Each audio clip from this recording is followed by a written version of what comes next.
هاي، ازيكم؟ عاملين ايه؟ يا رب تكونوا كلكم كويسين. النهارده يوم جديد وحلقه جديده وموضوع جديد هنتكلم عنه. مش هطول عليكم كتير. لو اول مره تشوفوني في الشانل بتاعتي، انا هدى شاهين ودي الشانل بتاعتي. بليز دوسوا سبسكرايب، فعلوا زر الجرس ودوسوا لايك كتشجيع، علشان خاطر انا بتعب جدا في الفيديوهات دي. ويلا بينا نبدا الحلقه بتاعتنا بسرعه. يلا بينا.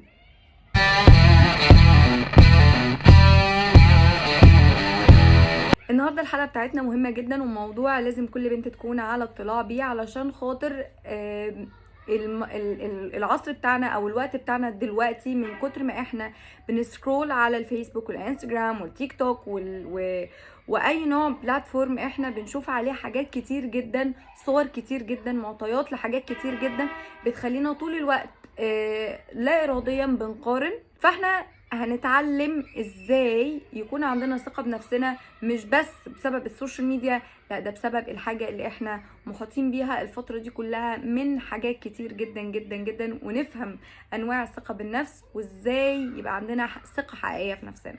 طيب، اول حاجة هنتكلم عنها هي ان احنا ما نكونش بالونة. يعني ايه بالونة؟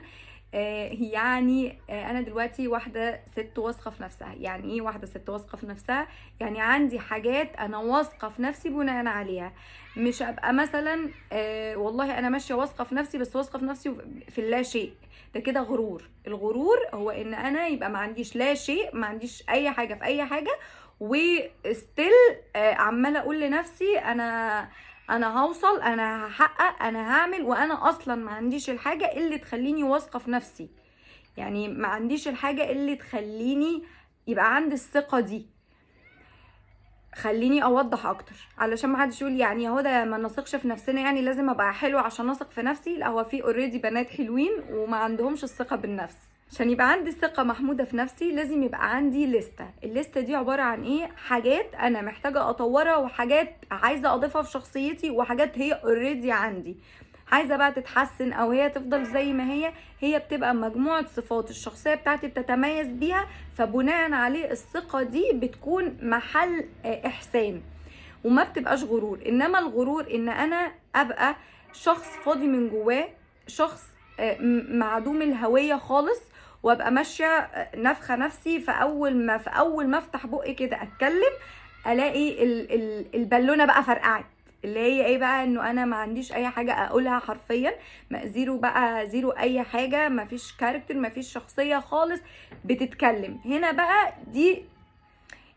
ده غرور. الغرور هو ان انا ما عنديش اي حاجه في شخصيتي، وماشيه شايفه نفسي احسن حد في الكون. ده غرور، ده مش ثقه.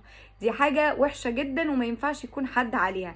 انما الثقه ايه هي؟ الثقه ان انا زي ما قلت يبقى عندي مجموعه صفات انا عارفه انها عندي، وعارفه ان انا لو اتحطيت في اي حاجه انا هقدر اطلع الصفه دي بمنتهى الثقه.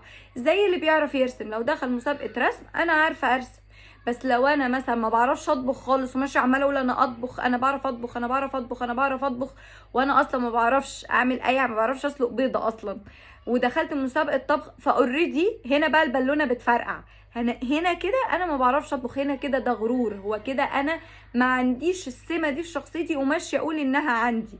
ازاي يبقى عندي ثقه في نفسي اصلا؟ يا هدى انا عارفه انه انا عندي كذا وكذا وكذا وكذا وكذا، بس انا ما عنديش الشجاعة ان انا اطلع الصفات دي. وانا قلت الحل اوريدي في الجملة، ما عنديش شجاعة، اذا اكتسب شجاعة.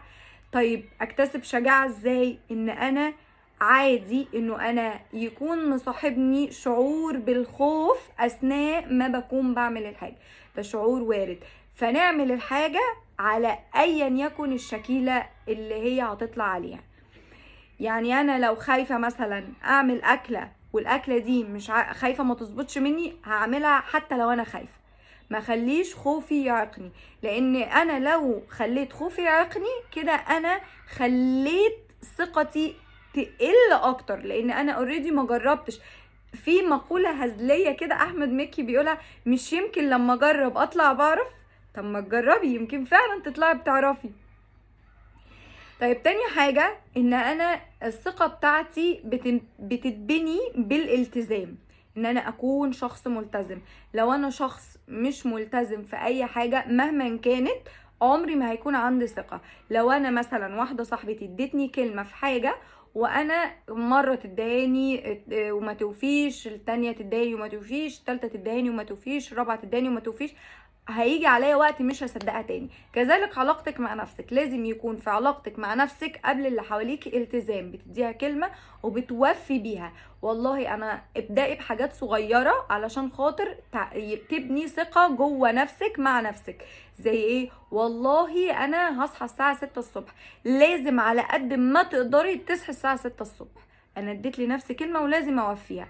فتعاملي مع نفسك على انها ما تبقاش اهون شخص عليكي في انك تخذليه، لان من اهم الحاجات اللي بتتبني عليها الثقة. الثقة ما بتجيش من ان انا عندي بروح جيم وبروح مش عارفه ايه، دي حاجات حلوة جميلة جدا بتخلي عندنا، بتحفز الثقة بالنفس اكتر.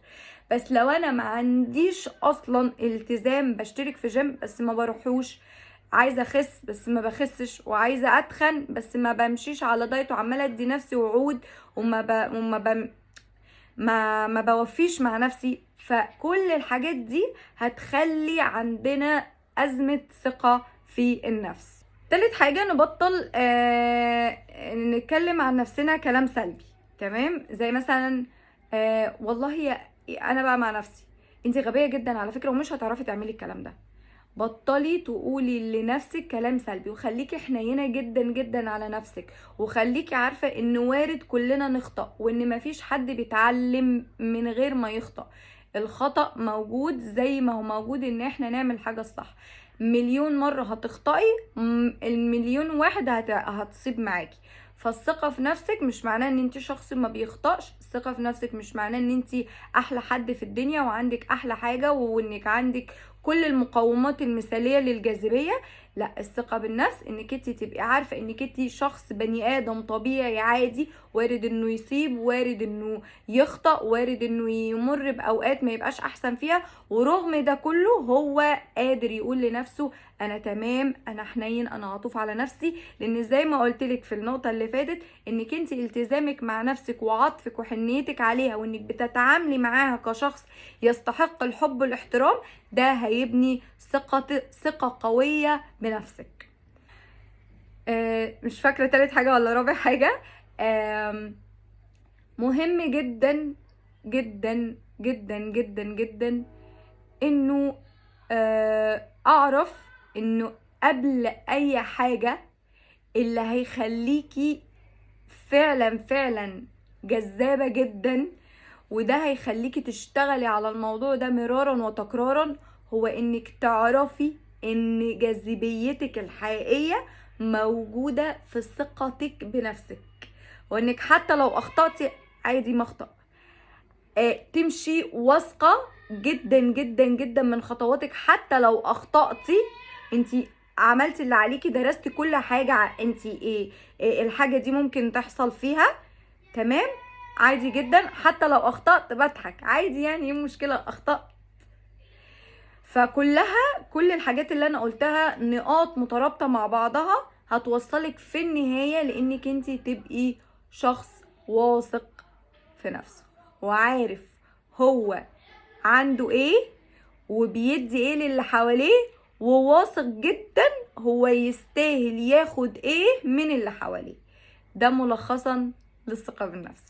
وطبعا الموضوع اكبر من كده بكتير، بس انا حبيت اعمل لكم فيديو تايني صغير كده علشان خاطر نتكلم عن الموضوع ده.